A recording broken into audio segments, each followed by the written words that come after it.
Scrappers, it's Vanessa, and today to start the video I am going to show you a background that I created that I'm actually going to use for the layout that I'm going to create today. And I actually I had an idea in my head and I was just wanting to play with some stamps, and I got creating and I ended up putting this background together, and I really love how it came out.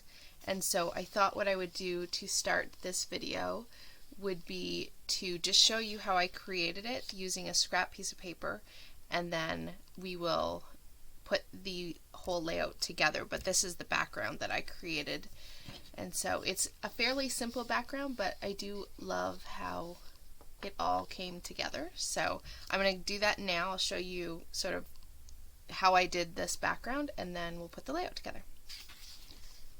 So what I'm going to do first is I have just a scrap piece, and this is just a thin piece of paper, and for this I actually used my large Misty, which I don't even know if it'll fit completely, and I apologize for the lighting. I have to figure out my lighting now, but I have a large Misty, and so that's how I did the entire large 12 by 12. I do also have the Tim Holtz, but I do like this Misty for when I'm actually doing like across the middle of a 12 by 12. It's nice to be able to just lay it in here and stamp and be able to position my stamp anywhere on the page.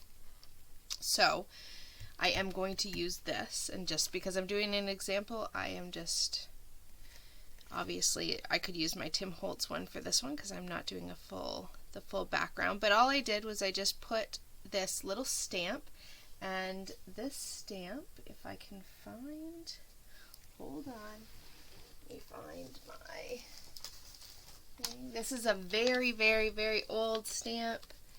This is what the packaging looked like. It's Amuse, Think Simple, and it was all these borders, and so I grabbed this one right here, and this is a super old set. I don't even think this company is in business anymore, and so yeah, that is the one I'm using today, however. But you could use any stamp that you like to create a custom background, and so just like with any stamping platform, I'm going to tap it down, and then I am using black archival ink, but any black will work. I'm not adding any liquid to this layout, so even using a thinner piece of white cardstock or whatever pattern, paper that you want to use will work for this kind of background, because I'm not adding any water to it. Alright, so then I just stamped it down, and I'm okay with it being some lighter, some darker. I could, because I am using my Misty, go back and add that, add another stamp of it to darken the color. I'm, however, not worried about that for my background. I like it when it is sometimes a little bit wonky, I guess you could say, because to me it just makes it look like it's homemade. And so all I did with this stamp was just then take it, and it obviously isn't a full 12 by 12, so I just go ahead and put it down again, and then ink it up. Ink it up. Sorry if that is rocking the camera, I do apologize. And then stamp it down again, pick it up, and then with this, I just sort of eyeball it, line it up, see how many scallops I want to sort of cover up to take it to the edge. And so I'll just get that lined up here, stamp it down, and I didn't even worry about if I wasn't necessarily straight. I wasn't looking for it to be completely uniform. That's the nice thing about, doing your own background with your stamping. It doesn't have to be perfect, and scrapbooking, should be stress-free. It doesn't have to be perfect. So basically when I'm stamping this next one, I know that these two are going to be covered, so I'm not really putting any extra ink on these. I'm really just inking the ones that are further over. So hopefully I measured that right, or did the right amount. But basically I am just going to do that, so that little one in the middle needs a little bit more ink. That's the best part, again, about having this misty, is I can go back and add just the ever so small amount of ink to the one that I might have missed. And I didn't fully ink it. We do one more. And of course my paper moves, so hopefully this works.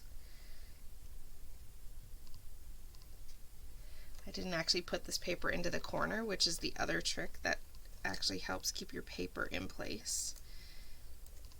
So I keep missing the piece that I need. So here's like real life scrapbooking, where I think I'm getting it, but I'm not. Let's see. There we go. So close enough. Now I've moved my paper, so it's not perfect. But essentially that's what I did. I just went all the way down the page doing that stamping. Clean off my stamp with just a little baby wipe. And then once I did that, let me move my big misty out of the way. So super simple, just a simple border that I just went all the way down the page with. After that, I took some Distress Oxide. The first one is in Fossilized Amber. And then I have Chipped Sapphire Distress Ink. And then I have Evergreen Bough in Distress Oxide. So again, I'm not adding any water, so I am okay with just using a thin piece like this. And even the cardstock that I'm using that I created the background on is very light. So now I'm just taking my little blending brush here, and all I did was just take some color, pick it up, and then I'm just going to do a circular motion around my page wherever I wanted to deposit that color. And very simply, just like that, as you see with my finished one, which I'll pull back in here in a second. And last color.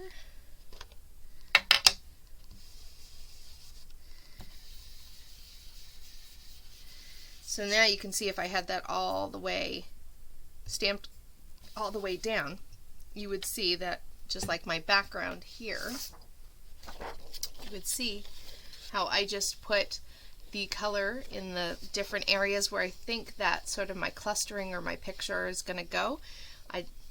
I'm not exactly sure how the layout's going to come together, but I can always add more color if I need to. But yeah, this was just, I just wanted to play, and I wanted to pull out some stamps and use them. And so this is what I created. So I really liked it, so I thought this would be a great background. And so I'm going to now put a layout together using this really fun background. And I actually think that I'm going to go on to fast forward, but I'm going to stamp some additional little icons that I can use for some embellishing for this layout as well. So stay tuned for that, and we will be right back with the layout. Alright, so to start off, I am going to stamp some images that I'm going to use in my embellishment clusters for this layout. Now, before I realized that I had not started the camera, I had gone ahead and stamped those little viewfinder, which was from a Bo Bunny stamp set. If you want to know what it was called, just leave me a comment down below and I will be sure to let you know. I am now just taking some of these cameras and arrows, and then you will see a Mickey head come out here in a second. And these are all from the Simple Stories Say Cheese 4 collection. And if you saw my haul at the beginning of the month, then you will have seen that stamp set up close. And so if you want to see what it looked like, you can jump over to that video. Basically, I'm going to stamp all these down and then I'm going to cut them off camera, as you see there. Next, I am going to show you the bits and pieces of what I pulled from my June stash kit. And these are what I'm thinking I'm going to try to use some bits and pieces of for this layout. And if you want to see everything that was in my June stash kit, you can hop over and check out that video from the beginning of the month. Primarily, the kit was made up of the carousel collection, just some bits and pieces from that, as well as the Echo Park, I believe, Summer Dreams or Summertime Dreams collection, which is a few years old. But those are the collections that I primarily pulled for this stash kit. And here you see my background. I have mounted it on a piece of blue cardstock. And because of that inking, I now know where my clusters are going to go, and I determined that my photo was going to go there at the top. And so putting this layout together, really, because I had all of the work done for the background already, really came together quite quickly. I basically am just making 3 clusters, one at the top left of the photo, one below the photo, and then one sort of over to the bottom left of the layout. The next thing here I'm going to do is just take some of these pattern papers that you saw me pull for this layout, and I'm just going to go ahead and mat my photo. I don't do full mats of each of the patterns. I use this blue kind of swirly paper as the main mat, and then the other ones I kind of just cut pieces so that they cover, 2 sides of the photo, just to keep it interesting, and so that there's some interest layered up behind the photo, I guess I should say. So there you see, I am just going to take those 3 patterns here and layer them up.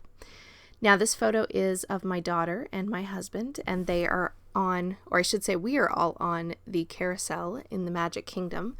And my daughter used to love to ride the carousel, and she loved to be able to pick whatever horse she wanted to ride on. And so on this trip, I grabbed a picture of her and her dad and the horses that they were riding.